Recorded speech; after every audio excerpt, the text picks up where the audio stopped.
noticia en La Calera respecto a la reformalización de Karim Chaguán. Recordemos, este concejal de esta ciudad que en un comienzo entonces se lo formalizó por haber participado en los saqueos post-estallido social. Bueno, a propósito de esa investigación se destapó su posible vínculo con un grupo importante de narcotraficantes de la zona. Hoy será reformalizado entonces por ese delito. Vamos a ver la historia entonces del concejal Karim Chaguán para luego estar pendientes de lo que ocurre en tribunales.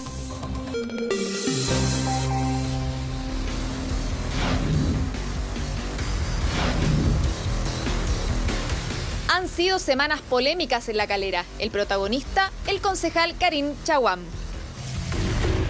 La nueva estrategia judicial de Karim Chaguán. Cambia de defensa, niega nexo con el narcotráfico y anuncia querella. La defensa puede argumentar que a lo mejor esta información es falsa o inventada o errada, pero creo que aquí se están jugando el prestigio de muchas instituciones. Convencido de que es inocente, el concejal decidió negar sus nexos con el narcotráfico. Es que no es cualquier narcotraficante, es Pedro Melo Cartagena, el Guatón Pemo, también conocido como el Pablo Escobar de La Calera.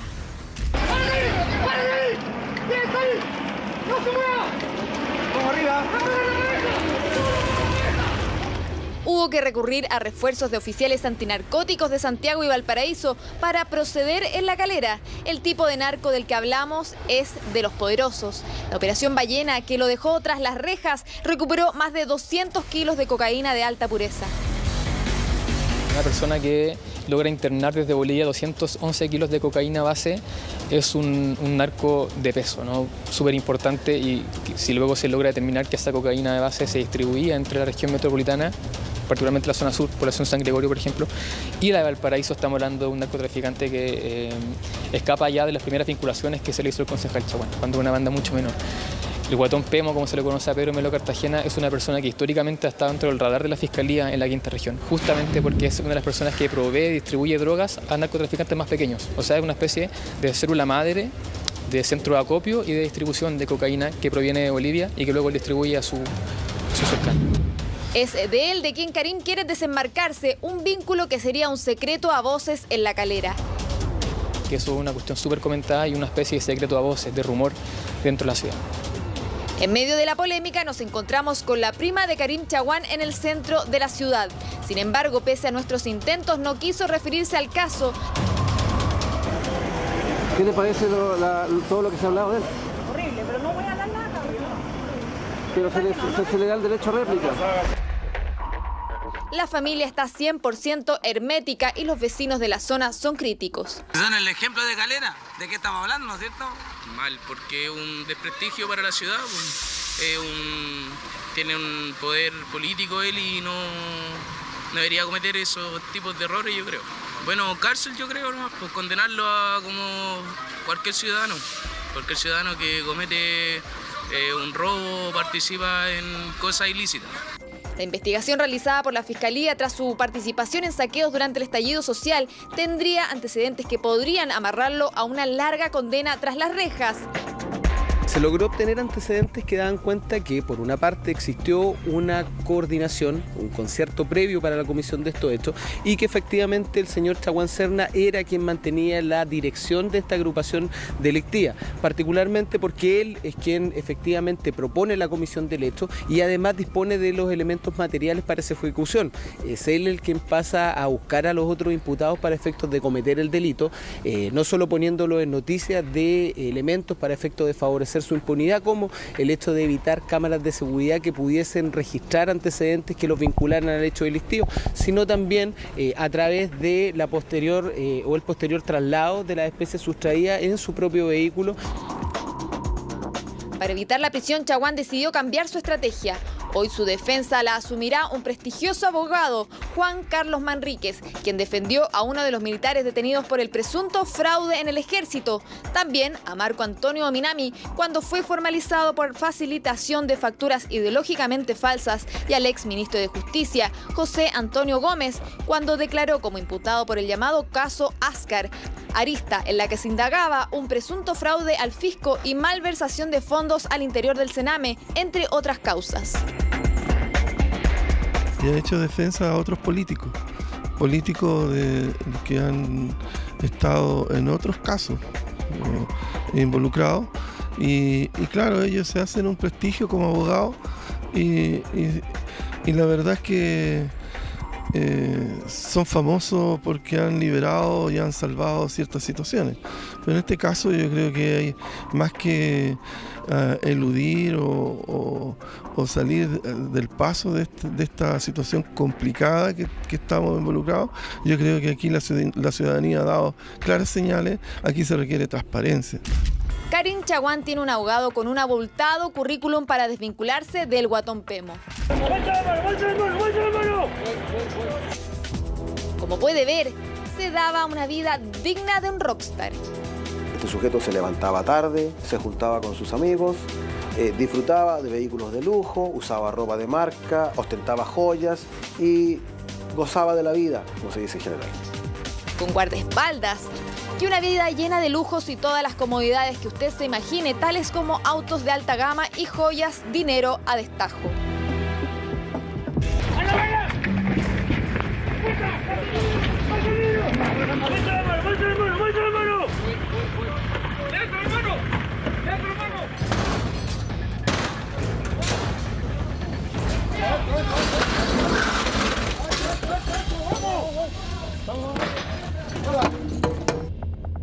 Pedro Emilio Melo Cartagena, en ese minuto con 35 años, fue un dolor de cabeza para los oficiales de antinarcóticos. Dadas las condiciones que él operaba en La Calera, que es una ciudad más bien donde toda la gente se conoce, y él en su entorno también tenía su red de protección, hubo que reforzar con agentes de fuera de la ciudad a la policía local, puesto que estas mismas personas que lo rodeaban lo informaban del movimiento de la policía local. En una entrevista realizada por el portal Pura Noticias, el abogado Juan Carlos Manríquez se refirió a la investigación que está en curso, que lo vincula con el mundo del narcotráfico y conexiones con algunos carabineros de la provincia de Quillota, quienes le habrían facilitado información. El resto de los ingredientes que se han intentado construir en la causa parecen una estrategia utilitaria para aumentar una potencial gravedad o intensidad inexistente, obtener una prisión preventiva prolongada, valerse de otros instrumentos procesales y de leyes especiales que debilitan las capacidades defensivas. Eso es afectar la igualdad de armas y el pleno derecho de defensa. Técnicamente, si uno pasa por sedazo y de manera muy pausada y reposada los hechos de la investigación y deja por fuera la espectacularidad con la que se ha pretendido vestirla, esta no pasa de ser una investigación por un delito menor. Estamos pendientes de esto, estamos pendientes de la reformalización. Hoy en La Calera tomamos contacto con Paulina Padilla, quien está justamente con el nuevo abogado que ha asumido la defensa de Karim Chaguán. Paulina, ¿qué tal? Adelante. ¿Cómo estás, Monse? Muy buenos días. Así es, nos encontramos en las afueras del juzgado de garantía de acá de Calera junto al abogado defensor Juan Carlos Manríquez, ya que en pocos minutos más va a ser la reformalización de Karim Chaguán por distintas imputaciones que se le hacen. Entre ellas, abogado, le quería comentar que usted nos comentara sobre los cargos que se le imputan, entre ellos el tráfico de drogas, tráfico de influencias y también falsificación de documento público. ¿Qué nos puede contar al respecto? Muy buenos días, abogado. Buenos días, muchas gracias a ustedes por el tiempo. Esta audiencia es para conocer específicamente cuáles serían esos nuevos hechos, los cargos. Solo por trascendidos en diversos medios hemos sabido que se trataría de comunicar una supuesta facilitación de vehículos para que una organización de terceros pudiera realizar actos de la ley de 20.000 que están vinculados a la ley de tráfico. Queremos también saber, a propósito de eso, si es que es verdad que se dice que esta falsificación instrumental consistiría en que se halló una patente de un vehículo con una cinta adhesiva de un scotch que cambiaría una letra O por una B. Es bueno saber de qué se trataría esa falsificación y si eso alcanza a ser una falsedad de instrumento público. Y si es cierto también, como han dicho, que habrían ciertas placas soldadas en parte de algunos motores de algunos vehículos que estaban en un galpón que arrendaba el señor Chaguán. Así que sobre eso esta audiencia nos puede otorgar luces. Sobre eso nosotros vamos a desarrollar nuestras estrategias procesales, nuestras peticiones, diligencias y recursos. Pero la idea es avanzar con calma, con prudencia, para ir desgranando todos estos hechos de la mejor manera posible. Abogado, hay un tema que sería bueno también puntualizar y si usted nos puede dar más luces al respecto. Hay un imputado que habría tomado los testimonios Fiscalía, que hablaría también sobre este vínculo con el narcotráfico y además señala que habría una estrecha relación entre el concejal Karim Chaguán y Carabineros. ¿Qué hay al respecto sobre eso? Bueno, también esta audiencia debe ir a hacer y servir para poder tener mayor detalle sobre esos, digámoslo, sin ser peyorativo, titulares de una eventual información, ver cómo se baja a piso ese contenido. Lo importante aquí es que uno puede tener cercanía, conocer, incluso ser vecino de muchas personas, pero eso no significa necesariamente una participación delictiva desde el punto de vista técnico. Y por otro, si es que se pretendiera entablar una nueva imputación por un eventual tráfico de influencia, como se ha dicho, bueno, habrá que atender a qué han dicho las otras personas, los supuestos influenciados, y ver en qué habrían consistido estas peticiones o condicionamientos. De tal manera que yo creo que ahí hay que tomar distancia, hay que ser más prudente, hay que ir pasando por filtro estas imputaciones y quizá en el tiempo convencerse que técnicamente no son constitutivas de ningún delito, sino que más bien son apreciaciones teñidas por el minuto y por una suerte de espectacularidad que la causa parece que en realidad no tiene. A ver, ahora, sí, abogado. Perfecto, le van a preguntar desde el estudio, Monse. Abogado, ¿qué tal? Habla Monserrate contigo en la mañana. Lo que pasa es que aquí hay una serie, más allá de si son filtraciones o no, la Fiscalía, según lo que sabemos, ha ido recopilando una serie de eventos y pistas que nos estarían hablando de la vinculación de Karim Chaguán con el Guatón Pemo, que así se le conoce entonces a este narcotraficante que ha sido condenado en la zona y que también esta automotora, el Chaguán Car, sería de alguna manera la forma, la chapa para hacer las transacciones de droga. En ese sentido, ahí hay una investigación que está avanzando, que ya tiene avanzado respecto a ya una causa en la cual fue formalizado y estuvo detenido el Guatón Pemo. ¿Usted niega cualquier vínculo, conocimiento o amistad que tiene su defendido con este narcotraficante? Mire, si bien, buenos días, de eso se va a hacer cargo mi colega don Cristian Santander, todo lo que usted relata son hechos ajenos, evidencia ajena y persona ajena. El sistema penal se hace basar en la responsabilidad individual por hechos propios. Cuando usted pretende constituir un caso con evidencia ajena por actos ajenos, lo que está haciendo es constituir un contexto de prejuicio y cuando la capacidad de prejuicio aumenta la capacidad de evidencia, debe ser desconsiderada. Bajo ese punto de vista nosotros queremos esperar, queremos conocer todos esos supuestos antecedentes, los vamos a controvertir, pero si fuera como usted dice, eso no alcanza a configurar ninguna participación criminal. Por cierto que no, que no constituye participación criminal, hay que entenderlo y en eso creo que es importante aclarar que cuando una persona se formaliza no es una condena, es el comienzo de una investigación y eso es importante decirlo. El formalizar es imputar cargos y ahí abrir la investigación. Lo que pasa es que la imputación y la formalización se hacen también con una serie de antecedentes que tiene la Fiscalía. Pero yo solamente le preguntaba si efectivamente Karim Chaguán conoce, tiene algún vínculo de amistad o ha hecho algún negocio la misma automotora con este narcotraficante conocido como Guatón Pemo. Mire, por lo que hemos visto hasta ahora, y por eso pedimos copia íntegra de la investigación, yo creo que vamos a tener que pedir un receso incluso para conocer los últimos antecedentes y de manera muy responsable hay que hacerse cargo de ello en la medida que lo tengamos en la mano. Hasta ahora, le reitero una cosa, es poder tener cercanía, vecindad, incluso poder eventualmente conocer a otra persona desde pequeño, ser de la misma ciudad, pero de ahí a construir, le reitero, una participación delictiva, eso habrá que verlo caso a caso. Con los antecedentes en la mano podremos ser más directos y responsables en contestar esta pregunta. Abogado, a propósito de participación delictiva, ¿qué se puede decir en torno a lo primero, a cómo surgió todo esto, el saqueo en La Calera? Mire, por lo que hemos visto, todo indica que en estas condiciones de estallido social, efectivamente, a propósito de otra investigación y con la interceptación telefónica, se produciría esto que se denomina hallazgo casual técnicamente, aunque en verdad esto más bien todo dice que responde a un negocio procesal, vale decir, a un coimputado que quiere obtener un beneficio en una causa más compleja y, comillas, como dicen los delincuentes, se entrega a alguien que no está vinculado a la participación delictiva a cambio de beneficios para ello y que le son, digamos, lo favorable a la tesis de la Fiscalía o los querellantes para construir un caso donde puede no haberlo. ¿Abogado? Desde ese punto de vista, lo que hay, y que si un asunto, si fuera cierto lo que dice la grabación, ahí hay un señor que estaría receptando un horno a microondas obtenido por un tercero en lugar abierto, y un par de poleras y un pantalón sustraído por otro. Eso constituye técnicamente una receptación de 2 hurtos y no la autoría de robo. Sí, abogado, igual me llama la atención porque fíjese que hoy día aparece en el diario La Tercera que en una declaración su representado Chaguán, en una audiencia de 30 de diciembre para discutir sobre la prisión preventiva, él habría reconocido, dice, sí, la verdad estoy consciente y estoy arrepentido. O sea, él reconoce la comisión de este delito de robo en lugar no habitado.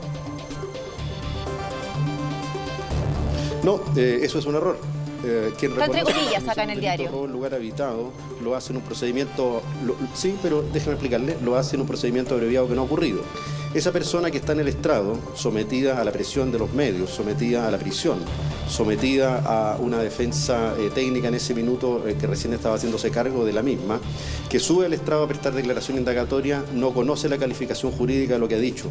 Y si esa persona dice que ha cometido un hecho, probablemente es el que yo le estoy relatando, el haber recibido un horno de microondas y haber recibido un pantalón y un par de poleras. Pero, abogado, y eso jurídicamente no es un robo. Sí, pero yo entiendo, está bien, pero yo entiendo, perdón, es que yo entiendo que hay una interceptación telefónica y en razón de esa interceptación telefónica, a propósito de un procedimiento anterior que se investigaba a su representado, aparece esta llamada de teléfono en la cual él organizaría a otras 2 personas para dirigirse a este supermercado a realizar este saqueo. De hecho, habrían sido transportadas en su propio auto.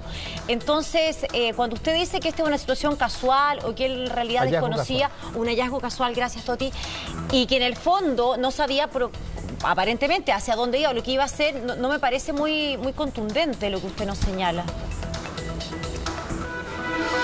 Bueno, espere entonces cuando se resuelva el juicio y vea la contundencia de lo que planteemos hasta el final, y cuando la sentencia diga lo que nosotros esperamos, podemos volver a conversarlo.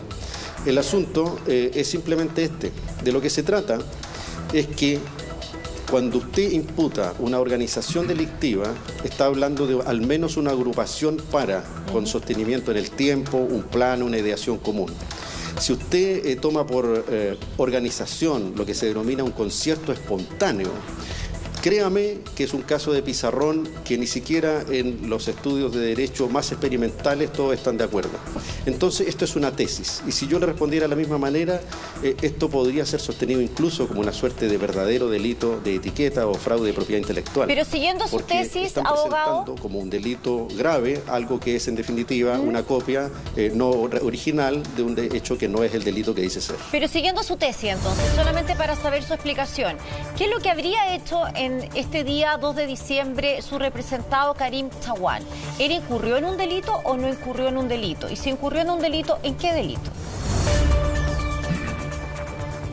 Si esto fuera cierto y estuviéramos en instancia de juicio y todo estuviera aprobado, eso se llama receptación de 2 hurtos consumados, que sumados no tienen una pena superior a 41 días de prisión en su grado medio, o sea, equivale a una pena de multa en un tribunal de policía local. Abogado.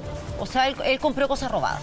Abogado, dado los antecedentes que usted da y las explicaciones... No necesita comprarla, basta con recibirla y usarlas. ¿Usted diría que su representado es honesto?